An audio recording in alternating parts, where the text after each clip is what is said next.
한 교회에서 목회자를 찾고 있었습니다.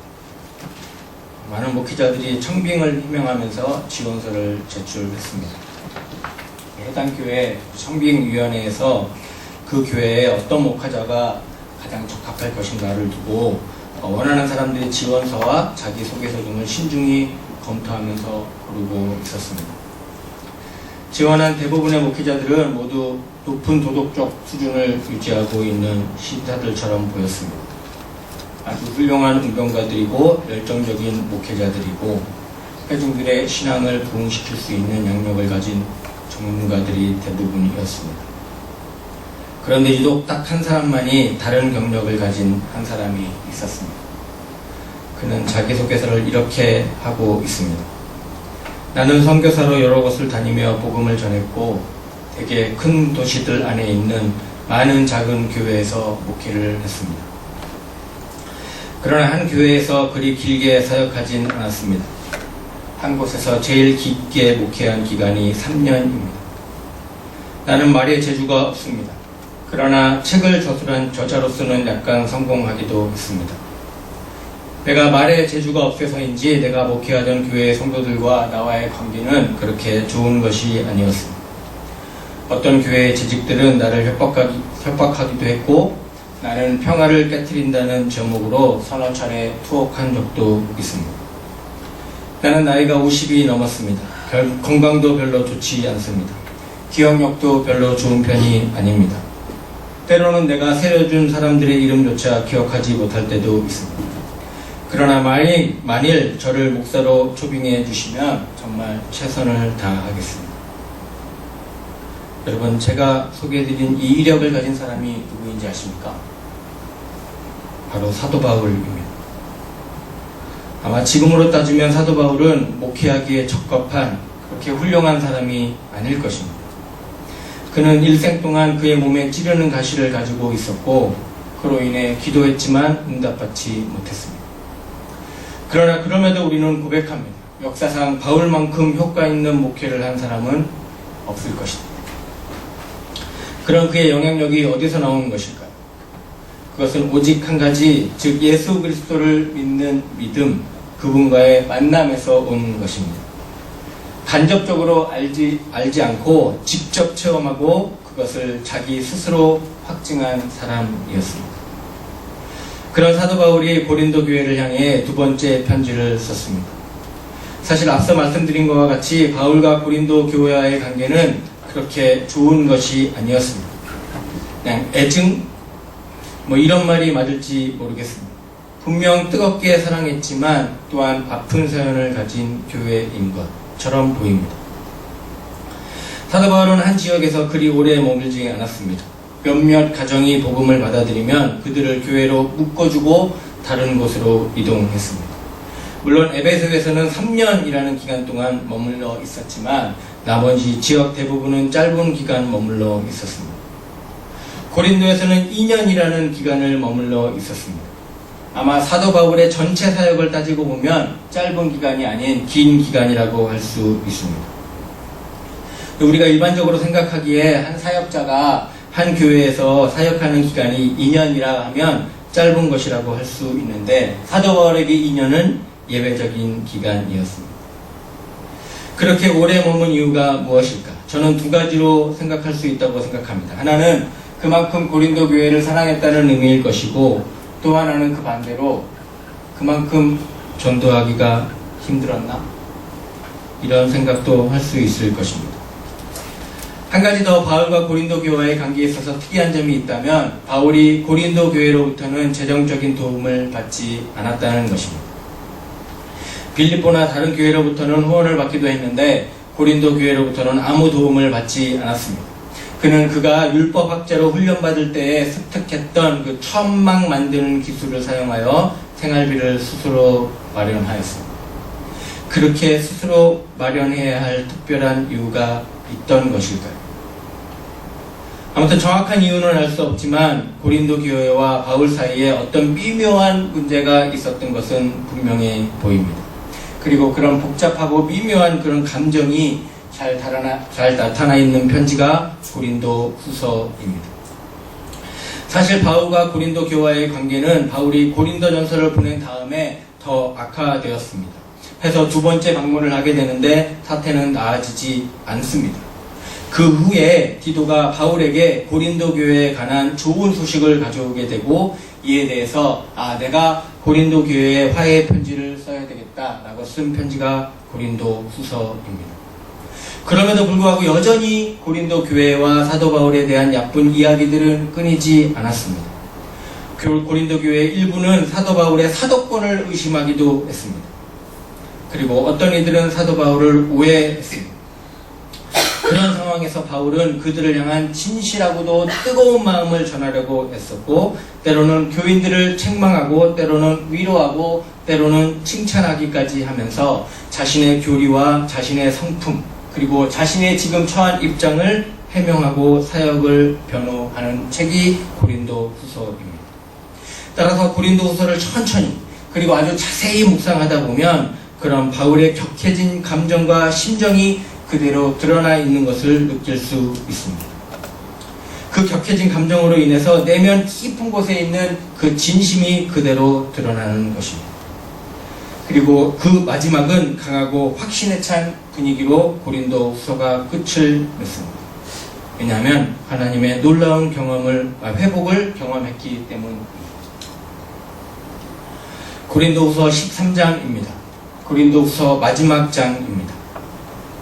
아마 고린도 후서를 다 읽고 나면 아마 읽는 사람들마다 그 귓가에 들려오는, 그 마음에 들려오는 그 울림이 다 다를 것입니다. 저는 고린도 후서를 묵상하면서 바울이 같은 내용을 가지고 여러 가지 표현으로 반복하여 고백하는 부분이 있음을 깨닫게 되었습니다. 그리고 그것을 한마디로 표현한다면 오늘 읽은 본문의 말씀, 너희 자신이 누구인지 확증하라. 오늘 본문 말씀 13장 5절 바울이 고린도 교인들에게 이렇게 얘기합니다. 좀 더 쉬운 말로 표현하면 이렇습니다. 여러분은 자신이 믿음 안에 있는지를 스스로 시험해보고 스스로 검증해 보십시오. 여러분은 지금 예수 그리스도께서 여러분 안에 계시다는 것을 알지 못합니까? 만약 모른다면, 알지 못한다면 여러분은 실격자입니다.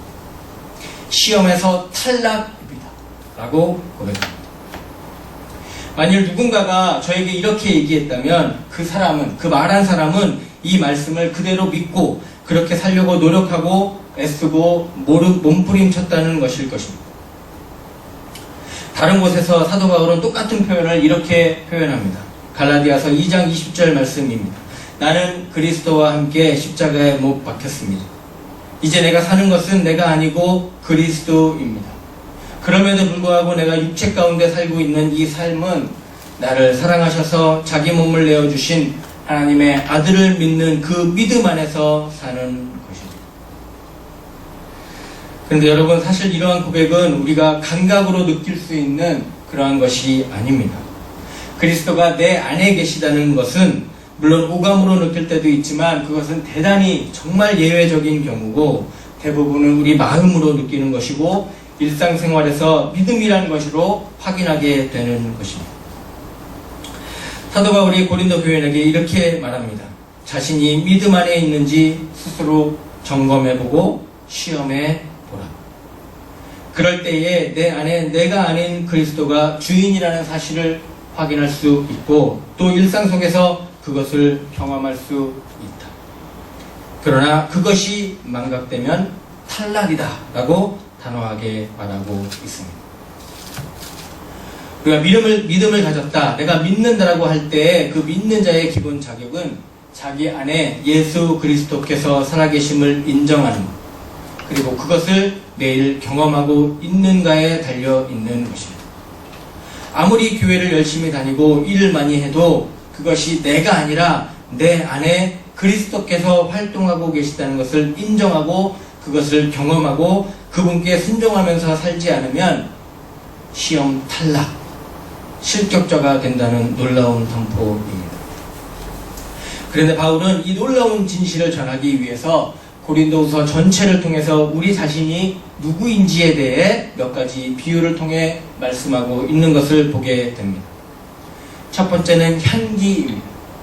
고린도후서 2장 15절 말씀입니다. 우리는 구원 얻는 자들에게나 망하는 자들에게나 하나님 앞에서 그리스도의 향기.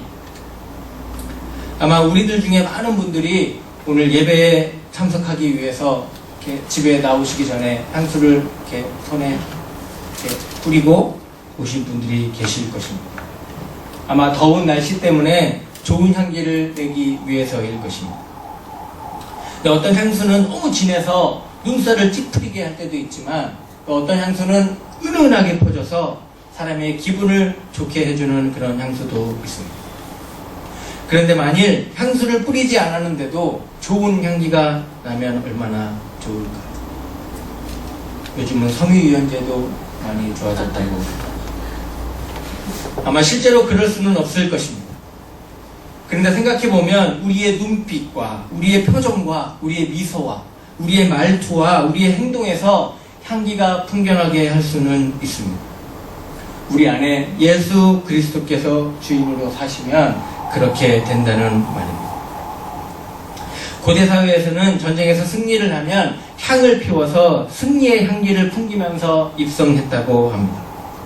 또 이스라엘에서는 손님이 오면 손과 발을 씻게 하고 향수를 그의 머리에 떨어뜨려서 온몸에서 향기가 나게 하는 것이 관습이었습니다.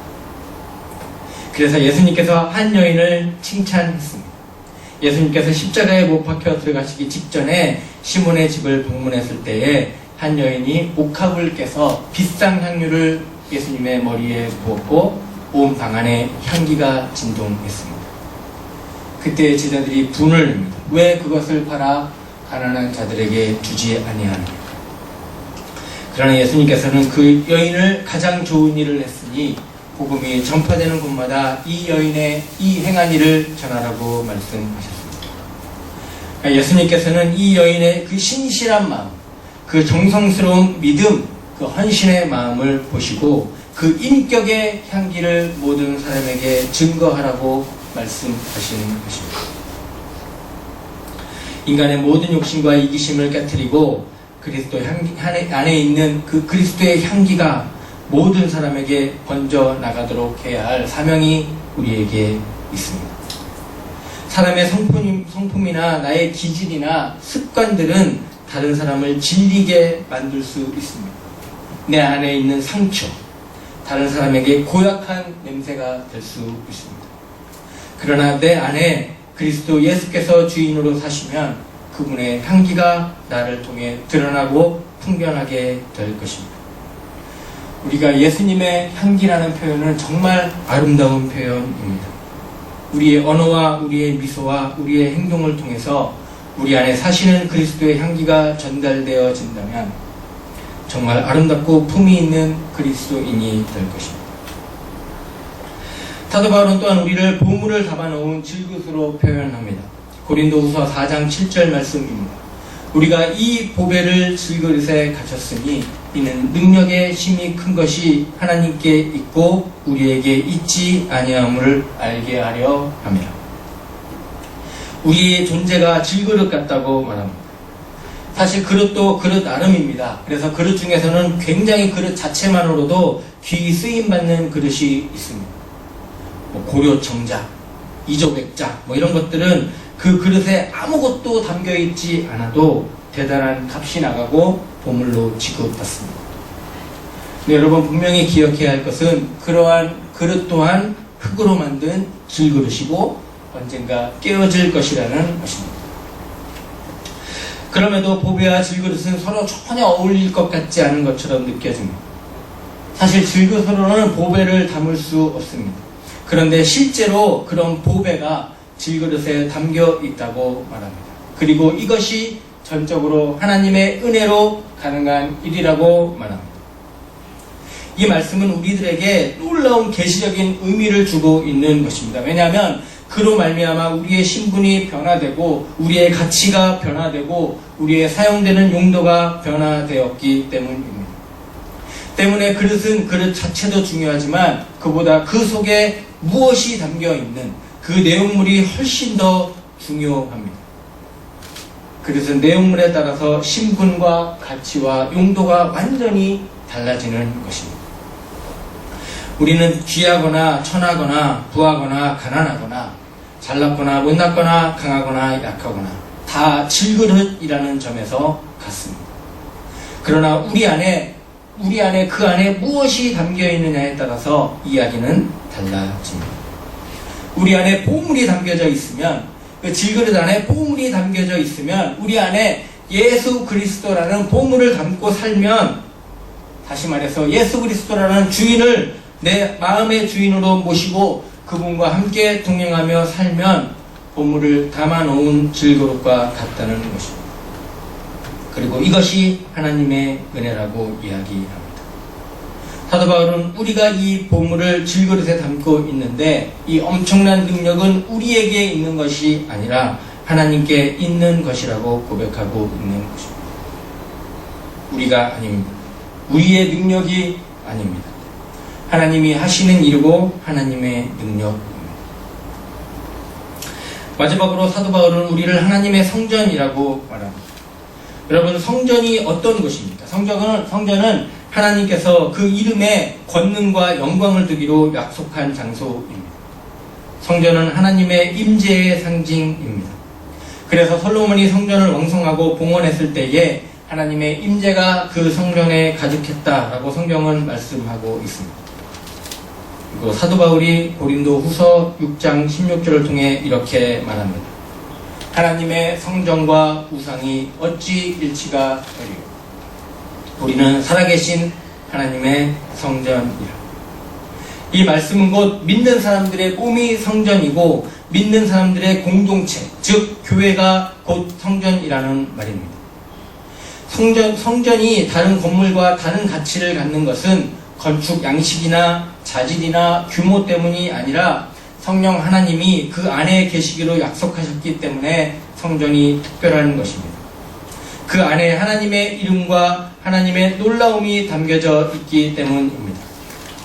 마찬가지로 우리가 귀해지는 것은 우리의 소유나 직업이나 겉모습 때문이 아니라 우리 안에 성령께서 거하실 때 하나님의 임재를 소망하고 그것을 간절히 원하는 사람이 될 때에 내 안에 예수 그리스도를 주인으로 모시고 하루하루 말씀에 순종하여 살아가려고 할 때에 그 사람이 진정 가치 있는 삶을 사는 사람이라는 것입니다. 사실 사도 바울이 우리가 성전이라는 것을 여기서 처음 말한 것은 아닙니다. 사도 바울이 먼저 쓴 편지, 즉 고린도 전서에서도 같은 표현을 쓰고 있는 것을 보게 됩니다. 고린도 전서 3장 16절, 너희가 하나님의 성전인 것과 하나님의 성령이 너희 안에 거하시는 것을 알지 못하느냐. 같은 표현을 고린도 후서에서도 쓰고 있는 것입니다. 두 말씀이 차이가 있다면 고린도 전서에서는 성전을 성령과 연결시켜서 말씀하고 있고 고린도 후서에서는 성전을 우상과 대립시켜서 말씀하고 있습니다. 결국 하나님의 성전인 우리 교회 공동체는 성전과 대립되는 우상을 철저히 멀리하고 내 안에 계신 성령의 힘으로 그 능력으로 거룩한 하나님의 백성으로 그리스도의 향기를 바라며 보물을 담은 질그릇의 역할을 다해야 한다는 말입니다. 사도 바울이 이 비유를 통해서 우리에게 도전하고 있습니다. 우리는 누구입니까? 사도 바울은 자기 자신을 철저히 부인함으로 자신을 확증한 사람입니다. 사도 바울은 자기 자신을 신뢰하지 않았습니다. 자신의 능력, 자신의 지식, 말씀씨, 글재주, 학벌, 자신이 갖고 있는 배경, 그 어느 것도 신뢰하지 않았습니다. 물론 그리스도를 알기 전에는 그러한 것들을 자랑하고 신뢰하기도 했습니다. 그러나 인격적으로 그리스도를 만나고 안 이후부터, 그리스도를 내 안에 주인으로 삼은 이후부터, 영적인 눈이 떠진 이후부터 그러한 것이 하나님의 나라를 위해서 어떠한 유익도 얻을 수 없다는 사실을 깨닫게 되었습니다. 내 안에 그리스도가 주인으로 있으면 그러한 것이 결코 자랑거리가 될 수 없고 오히려 그것이 부끄럽다는 것을 깨달은 것입니다. 바울은 자기 안에 있는 예수 그리스도의 능력을 의지하고 신뢰하고 자랑하는 것을 선택했습니다. 그래서 내가 가진 모든 것을 내 안에 계신 주님이 다 쓰실 수 있는 도구로 내어드린 것입니다. 그래서 바울은 오히려 그리스도 안에서 약해진 것을 자랑했습니다. 굳이 나에게 자랑할 것이 있다면 나는 나의 약함을 자랑하겠습니다. 고린도 후서 12장 9절에서 10절까지의 말씀입니다. 나의 약한 것들에 대하여 자랑하리니 이는 그리스도의 능력으로 내게 머물게 하려 함이라. 그러므로 내가 그리스도를 위하여 약한 것들과 능력과 궁핍과 핍박과 곤란을 기뻐하리니 이는 내가 약할 그때에 곧 강함이니라. 이제 말씀을 마칠까 합니다. 사도 바울은 오늘 이 말씀을 통하여 성령 하나님께서 저와 여러분에게 주시는 말씀에 귀 기울이기를 바랄지도 모릅니다. 어쩌면 하나님께서 사도 바울을 통하여 우리에게 말씀하고 질문하고 권유하고 있는지도 모릅니다. 여러분은 자기가 믿음 안에 있는지를 스스로 시험해보고 스스로 검증해 보십시오. 나의 말투와 얼굴과 행동에서 내 안에 살아계신 그리스도의 향기가 풍겨나오고 있는가? 과연 내 안에 보물이 담겨 있다는 사실을 증거하고 있는가? 너무나 투박한, 죄로 죽을 수밖에 없는 이 내 안에 너무나 거룩한 예수 그리스도께서 주인으로 계신다면 우리의 겉모습이 아무로 투박하고 못생겨 보인다 할지라도 하나님의 성전이 되는 것입니다. 분명 예수 그리스도는 우리 안에 계십니다. 명백한 사실입니다. 이 사실을 안다면, 그리고 머리로만 아는 것이 아니라 진심으로 인식하고 고백하고 산다면 우리의 삶은 달라질 것입니다. 사도 바울이 우리에게 다음과 같이 권면합니다. 고린도 후서 7장 1절 말씀입니다. 그런즉 사랑하는 자들아, 이 약속을 가진 우리가 하나님을 두려워하는 가운데에 거룩함을 온전히 이루어 육과 영의 온갖 더러운 것에서 자신을 깨끗게 하자. 우리가 그렇게 예수 그리스도 안에서 조금씩 자라갈 때, 물론 살면서 때로는 지치고 힘들고 넘어지고 쓰러지고 실망하고 포기하고 싶고 두려워할 때도 있지만, 그럼에도 불구하고 조금씩 자라갈 때에 우리의 삶의 목표는 달라질 것이고 우리의 태도 역시 달라질 것입니다. 우리가 가지고 있던 그 자랑하던 옛 습관을 가감히 벗어버리고 우리 안에 계시는 주님을 의지하고 그분의 향기를 바라며 그분을 나의 주인으로 모신 것을 사도 바울과 같이 자랑하게 될 것입니다. 벌써 7월이 지나고 8월입니다. 여름 행사도 다음 주면 다 끝이 납니다.